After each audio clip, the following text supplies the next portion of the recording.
आप आधी बात तो नहीं कह रहे, कहीं पूरी बात उन्होंने ये कही हो कि जांच के लिए कमेटी बने और उसमें योगेंद्र यादव और युद्धवीर सिंह को भी मेंबर ले लिया जाए।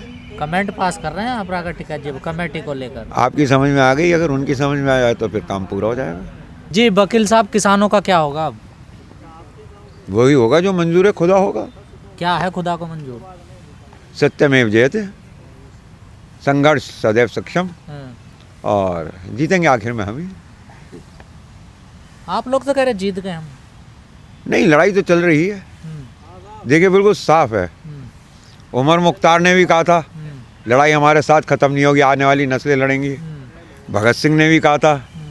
तो ये लड़ाई तो सतत है, चलती रहेगी। संतुलन नहीं बिगड़े, विरोधी शक्तियां हैं, संतुलन ना बिगड़े बस। तो संतुलन बिगड़ रहा है, उसे मेंटेन कर लेंगे तो चलती रहेगी।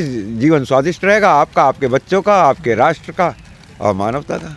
तो संतुलन बिगड़ रहा है क्या? हाँ, अंधे पूंजीवाद की दौड़ में संतुलन बिल्कुल बिगड़ रहा है। इंसानी जान की कीमत आप क्या समझ रहे हैं? पूरे दिन मेहनत करने के बाद जब शाम को घर आदमी लौटता है तो उसके पास इतने पैसे भी नहीं होते कि वो महीने में एक बार या दो बार अपने बच्चों के लिए, छोटे बच्चों के लिए सेब, कोई फल ले जा सके। देखो दुखी क्यों है किसान और मजदूर? किसान ही नहीं दुखी है, मजदूर भी दुखी है। हर वो आदमी जो श्रम के ऊपर, अपनी मेहनत के ऊपर टिका हुआ है वो दुखी है। जो अपनी योग्यता पर टिका हुआ है वो दुखी है। और जो पैसे से पैसा कमा रहा है वो सुखी है।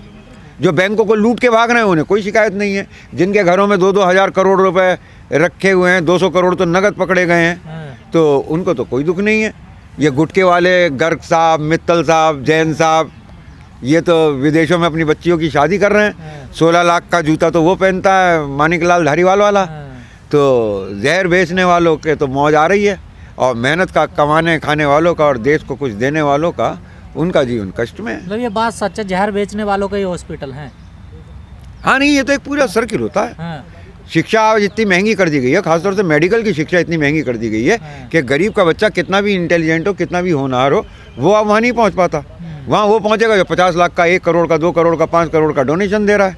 फिर वो बाहर निकल कर आता है, वो 10 करोड़ रुपए लगा के नर्सिंग होम खोलता है, और फिर उसके बाद वो किन से पैसे लेता है? इन्हीं लोगों से लेता है। तो इधर आप पापा जैन साहब का गुटखा खाइए, फिर बेटा जैन साहब के यहाँ अस्पताल में जाइए, वहाँ चाचा जैन साहब की दवाइयाँ बिक रही होंगी कि दवाइयों के डिस्ट्रीब्यूटर वो होंगे, तो उन्हें क्यों शिकायत होगी?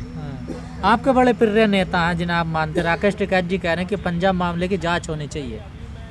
मेरे प्रिय और नेता, मेरा तो जो जहाँ तक मुझे याद आता है कि मेरी अपनी वोकैबुलरी में लास्ट नेता चौधरी चरण सिंह थे। राकेश टिकैत आपके नेता नहीं है?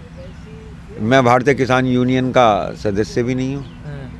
मैं उनकी बातों से सहमत होकर और उनके, क्योंकि वो एक सेंटर बन गए थे एक आंदोलन का, तो उनका सहयोग करने आया था। मैं तो उनका सहयोगी मात्र भी नहीं हूँ। हो सकता है वो मुझे पहचानते भी ना हो। तो उनकी जो तो अगर कह रहे हैं कि साहब जांच होनी चाहिए, तो आप आधी बात तो नहीं कह रहे, कहीं पूरी बात उन्होंने ये कही हो कि जांच के लिए कमेटी बने और उसमें योगेंद्र यादव और युद्धवीर सिंह को भी मेंबर ले लिया जाए। कमेंट पास कर रहे हैं आप प्राकृतिक जी कमेटी को लेकर। आपकी समझ में आ गई, अगर उनकी समझ में आ जाए तो फिर काम पूरा हो जाएगा। तो आप नहीं चाहते कमेटी बने किसानों की? योगेंद्र यादव जी का आपने लास्ट इंटरव्यू पढ़ा था? सुना था, जो बाइट आई थी, उनकी भाषा देखी थी, उनकी भावभंगिमा देखी थी, उनकी बॉडी लैंग्वेज देखी थी। क्या अचीवमेंट था हुआ ऐसा? कहते थे किसान खाली हाथ नहीं जाएगा।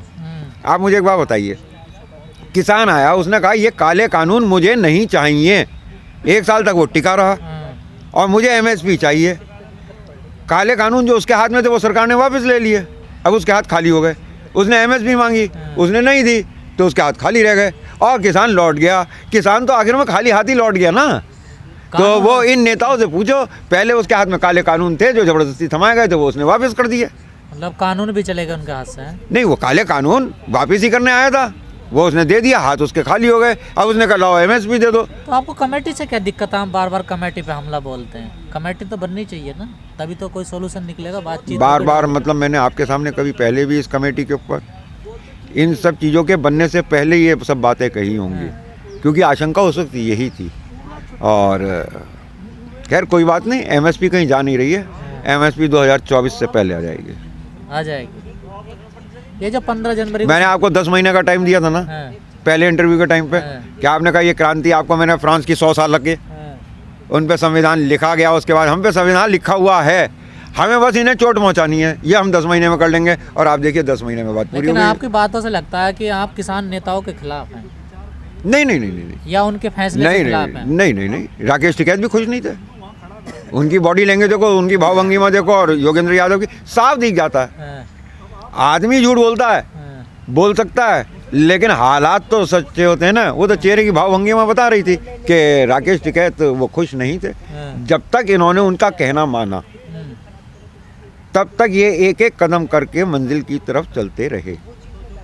बीच में उन्होंने अपने दायरे को जब उनको दिखाई दिया कि सच्चाई क्या है, देश कैसे बिक रहा है, बेरोजगारों के साथ क्या हो रहा है, तो वो इन सब का विरोध करते करते उनका आखिरी बेस लाइन क्या था, संविधान खतरे में है।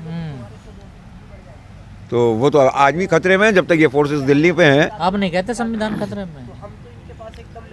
नहीं अब भी कह रहे हो, शायद हो सकता है आप बाइट लेने न जा रहे हो। अब तो यूपी मिशन भी नहीं चला रहे हैं। उनका न्यूट्रल रहना ही यूपी मिशन है, वो किसका पक्ष लें? He is not a party at all, वो तो अराजनीतिक हैं। तो लोकदल वाले क्यों कहते हैं ये तो हमारे हैं? किसान पृष्ठभूमि की वजह से, अतीत की वजह से। और ईमानदारी की बात बताऊं कि इस बार ये आंदोलन बचाने का श्रेय तो जरूर गया है राकेश टिकैत जी को, लेकिन इसके पीछे एक खामोश हीरो है, इसका एक नींव का पत्थर भी है जो लोगों को नज़र नहीं आया। जेंटलमैन पॉलिटिशियन चौधरी अजीत सिंह, जिनका देहांत कोरोना में हुआ, उन्होंने ही सबसे पहले उस 28 जनवरी की संकट की घड़ी में इनकी कॉल को रेस्पॉन्स दिया, उन्होंने ही इनको एडवाइस किया, उन्होंने ही अपने तमाम लोगों को यहाँ पहुँचने के कि वापस क्यों लौट आए, फ़ौरन वापस पहुँचो। तो सबसे पहले उन्हीं के लोग लौट कर भी आए। और ईमानदारी की बात है कि मैं धरने पे लगातार रहा, तो वहाँ लोगों के साथ उठ बैठ बातचीत में मुझे पता चला कौन कहाँ का है, क्या क्या है। तो मैंने वहाँ यह देखा कि एक दिन 70% वो लोग थे जो वहाँ पे चौधरी अजीत सिंह के आह्वान की वजह से थे बॉर्डर पर जी, और 30% भारतीय किसान यूनियन की विभिन्न शाखाओं के पदाधिकारी और कार्यकर्ता थे। तो 30% में थे राकेश टिकैत जी। राकेश टिकैत नहीं, भारतीय किसान यूनियन। हाँ वही समझो एक दिन की बता रहा हूँ, हो सकता है किसी दिन उनके बढ़ जाते हो, लेकिन जब पूछा भाई तुम क्यों हो यहाँ चौधरी साहब, क्या भाई जब अजीत सिंह ने कह दिया। लेकिन अब किसान भरोसा कैसे करेगा इन किसान नेताओं, क्योंकि 20-22 संगठनों ने तो पार्टी बना ली, चुनाव में कूद गए। देखिए मेरा अपना मानना ये है कि वो हमेशा आप धरने की, आंदोलन की रास्ते को सही बताएं, गलत है। उस पर पाई गई चीज़ को अगर आप जीत बताएं तो गलत है। अब होना ये चाहिए कि विधानसभा लखनऊ के अंदर ये सेमीफाइनल है, इसके अंदर किसानों की बात करने वाले, संविधान की बात करने वाले, बेरोजगारी की बात करने वाले, स्वास्थ्य और शिक्षा की बात करने वाले अपने युवाओं के ऊपर भरोसा करिए। और ये मंदिर और मस्जिद के और मठाधीशी और ये वो करने वालों को थोड़ा सा विश्राम दे के देखिए, 5 साल में आपकी ज़िंदगी वापस गाड़ी पटरी पे आएगी। इस वक्त तो इन्होंने डिरेल कर दी है, तो उसमें भी थोड़ी बहुत ये दिखता है। अब जैसे जयंत चौधरी है, राजनीति में व्यक्तिगत छवि अगर अच्छी है तो ये एक पॉजिटिव चीज़ मानी जाती है, ये उसकी उपलब्धि मानी जाती है। यहाँ तो 3 पीढ़ियाँ बेदाग, चौधरी चरण सिंह पे कोई दाग नहीं, चौधरी अजीत सिंह पे कोई दाग नहीं, और जयंत चौधरी, तो 3 पीढ़ियाँ बेदाग हैं। बस इन्हें अपने साथ दाग वालों को मिलता है ना। अकबर महान कहलाया क्योंकि वो नवरत्नों को संभालता था। इनको अपने साथ ऐसे लोग जो प्रोफेशनल राजनीति में ना हो, लड़ने वाले चाहे कोई हो, लेकिन इनको अपना थिंक टैंक क्या बनाना करना चाहिए आपकी नज़र में? बैठ के चिंतन मनन करके और सब चीज़ कागज़ पे उतार के रखनी चाहिए, जवानी जमा खर्च बंद करना चाहिए।